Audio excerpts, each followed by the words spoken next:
to leave the Triumph. I may make this that gold, so it doesn't look like two different golds. Probably look a lot better, yeah. Let's see. So from the end of that to the front of that, 40 inches? Yeah, we could do that with one cut. Yeah. We could probably get away with 2 inches there. Yeah. Maybe an inch Looks and like 7/8. And we'll taper that one as well. Okay. Okay. So whatever this taper is, we'll just scale it. This is all the stripes. Okay. Writing down the dimensions for me, thank you. 3 inches tall Uh-huh. to 1.5 inches at 40 inches long. Okay. 1 7/8 inch here. And then it's just going to follow that, but it'll be only 11 inches long. Okay. So I'm going to wrap it all the way around the It's end. actually longer than I thought it would be. I'm going to get started on that then. Okay. Take this. This is what you need to scan. Well, I'm working on the Triumph that we did the sketches the other day of a graphic scheme, but I've changed that graphic scheme since that last sketch.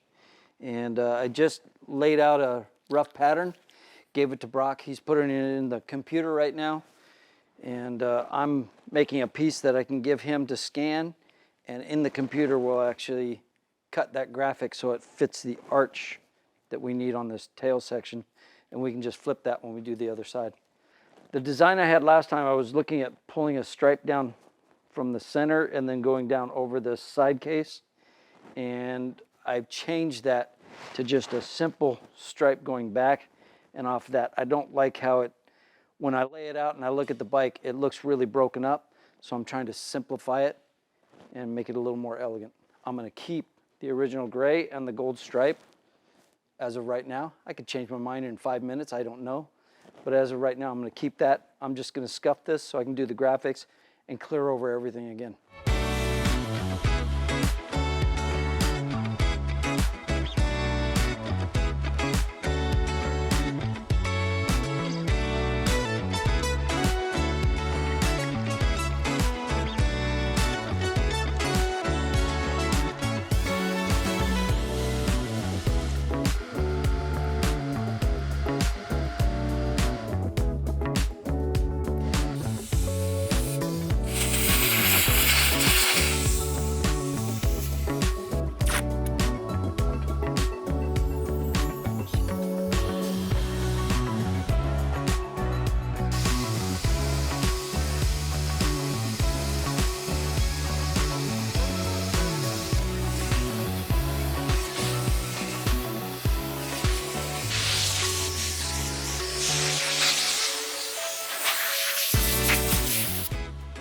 So, Dad's working on this Evel Knievel bike, and he's currently designing the graphics for what he wants to put on the side of the Triumph. So he went ahead and did this hand sketch for me here, showing me what he had in mind, and mocked this up next to the bike and everything so I could see what the dimensions were. And then he went ahead and cut it out so he could put it on the side of the bike.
may be wondering what I'm doing right now, but the purpose of the sawhorse and mounting this tank on it is so I have a fixture to keep this mounted, and once this is stable, I can sand this, I can paint it, I can work on it without trying to rest it on my lap or trying to tape it. It's an easier way to work on it rather than just trying to set it on a bench. Once I have this in the spray booth, I can get all the way around and paint this and clear it and get everything that I need to get, access to. And I don't have to worry about areas not getting painted or covered. When it's all finished, I can color sand this, polish it on this when it's all done, pull it off, put all the pieces back that I took out of the bottom, put it right back on the bike.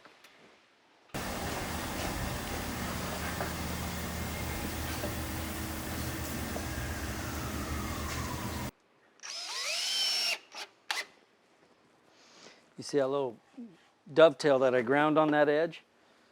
That's because inside there's a little catch, and it's got that angle right there. So by grinding that, it holds that. I'll flip it underneath these. I'll put 2 screws underneath, and that one's done.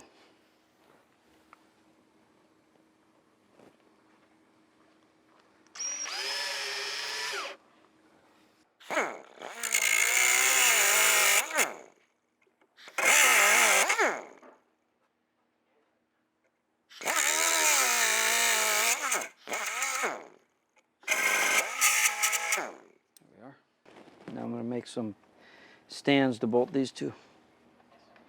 Go get those.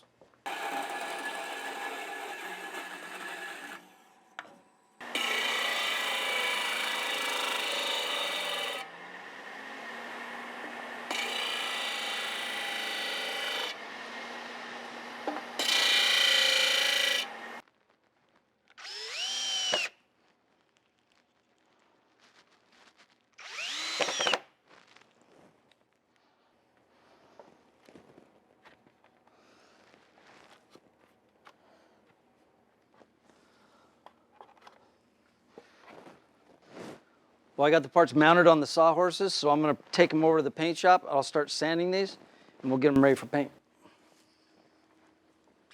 So when I pull the scan away from what I've been drawing here, you can see that the graphic is slowly coming together, and I'm doing my best to try to keep it as dimensionally sound as possible, I guess.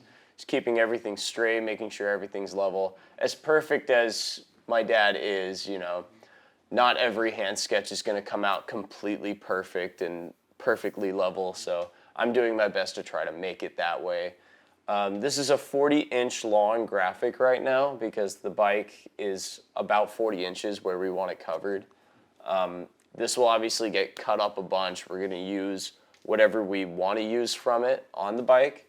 And when I finish this shape here, I'm going to end up highlighting the whole thing, grouping it, and giving it that slow fade out that Dad wants. Just cutting it down from the initial 3 inches to about half of that size as it gets all the way to the end. So currently, yeah, it's just laying out all the stripes, and when this is all done, I'm going to be grouping it all together, pinning it to the artboard, making it a group, and shipping it out to the Graph Tech right over there so we can cut this thing out and see how it looks on the bike.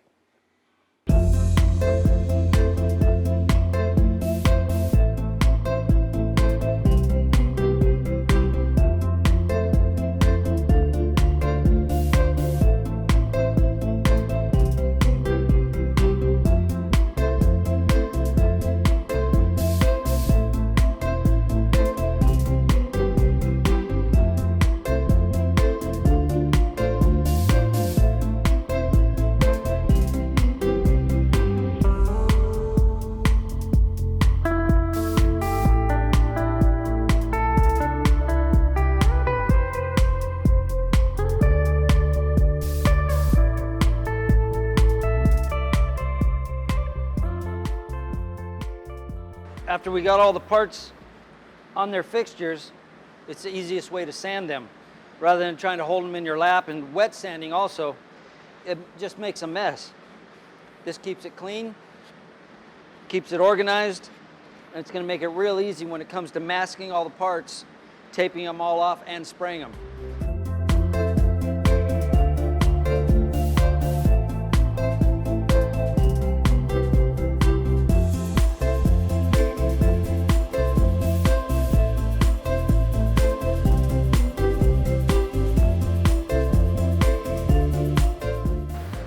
all the parts are sanded and ready to start actually masking it off for the paint work.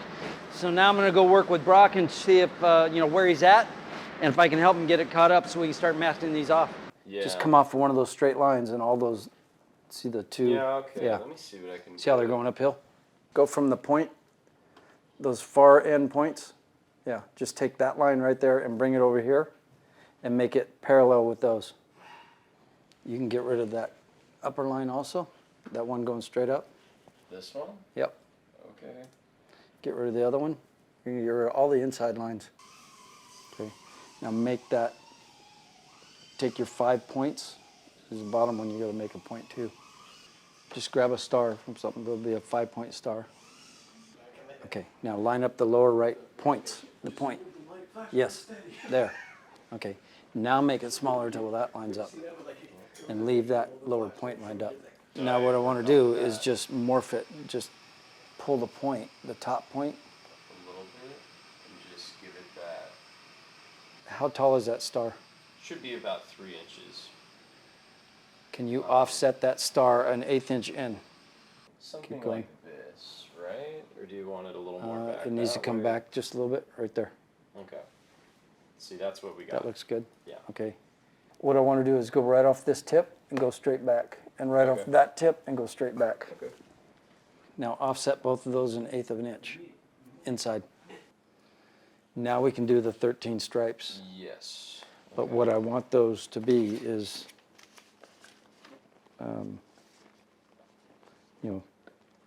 there's a stripe there, stripe there, stripe there, stripe there. So that looks cool. We'll just have to pinch it, taper it, and then I've got a curve over there for the last.